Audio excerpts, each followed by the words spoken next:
Bonjour à toutes et bonjour à tous.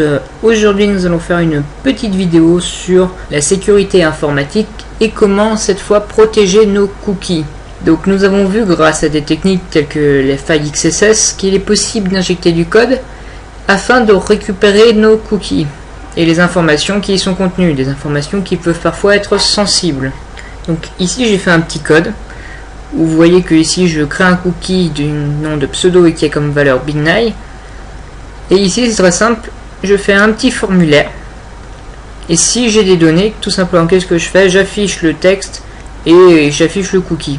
Donc, regardons en pratique ce que ça donne. Ici si je mets du texte, là vous pouvez bien voir que mon texte est affiché et qu'ici il y a bien mon cookie. Mais maintenant voilà, moi je suis un pirate. Et comme vous avez vu, mon système n'est pas protégé contre les failles XSS.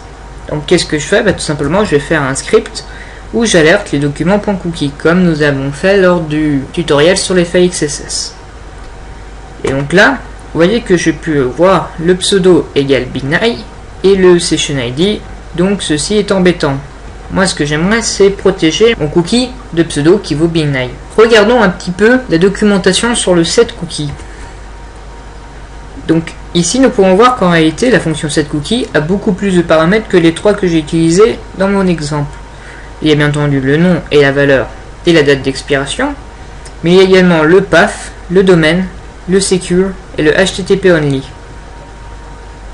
Donc si je regarde la liste des paramètres, nous pouvons voir que le path c'est le chemin sur le serveur sur lequel le cookie sera disponible, et en gros s'il y a des sous-répertoires, etc. Le domaine c'est pareil si vous aviez des sous-domaines et que vous voulez un cookie spécifique. Le secure, c'est si vous voulez que le cookie soit transmis uniquement lorsqu'on est en connexion sécurisée, donc en HTTPS. Et le HTTP only, qui signifie, si vaut true, que vos cookies seront accessibles uniquement via une requête HTTP. Autrement dit, il ne sera plus accessible via du JavaScript. Et donc moi, c'est exactement ce que je veux. Je veux plus qu'on puisse faire un alerte de mes documents.cookie. Donc, mettons dans mon code le HTTP only. Donc le path et le domaine, je vais pas le changer.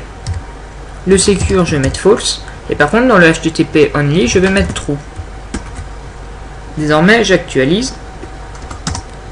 Et si je remets mon script, vous voyez que cette fois je ne retourne que le session ID et que je n'ai plus accès au cookie qui s'appelle pseudo et qui a pour valeur BigNai. Pourquoi? Parce qu'il est en HTTP only.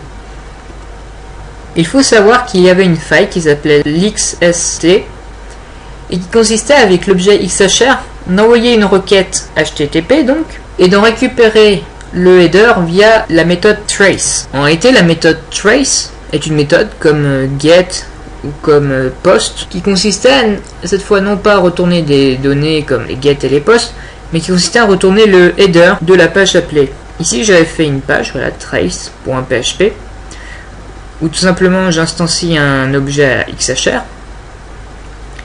Et ici vous voyez que j'appelle mon objet XHR, j'envoie une requête sur la page actuelle avec la méthode trace, je l'envoie et je fais un alerte. Tout ça je le mets dans un try et un catch en cas d'erreur et j'alerte l'erreur. Et j'ai un bouton pour appeler la fonction. Alors pourquoi je disais il y avait une faille XST?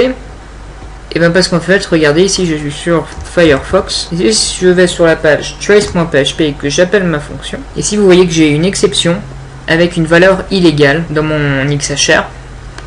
Donc Mozilla bloque ma méthode. Et si je vais sur d'autres navigateurs, donc là je suis sur Internet Explorer, pareil, argument ou appel de procédure incorrect. Et si je vais sur Chrome, pareil, erreur de sécurité. Donc en réalité, le navigateur bloque la méthode trace pour éviter justement ce type d'erreur. Néanmoins sur votre serveur il serait toujours bon de empêcher la méthode trace. Donc pour cela c'est très simple, il faut tout simplement modifier les configs de Apache. Donc moi j'utilise mon serveur, donc pour ça je vais dans Apache et dans mon fichier de configuration qui s'appelle httpd.conf. Et ici vous devez ajouter une ligne pour mettre une règle comme quoi on refuse la méthode trace. Donc pour cela moi je vais la mettre à la fin. Je vais mettre refuser la méthode trace. Ici je vais mettre trace enable à off. J'ai sauvé.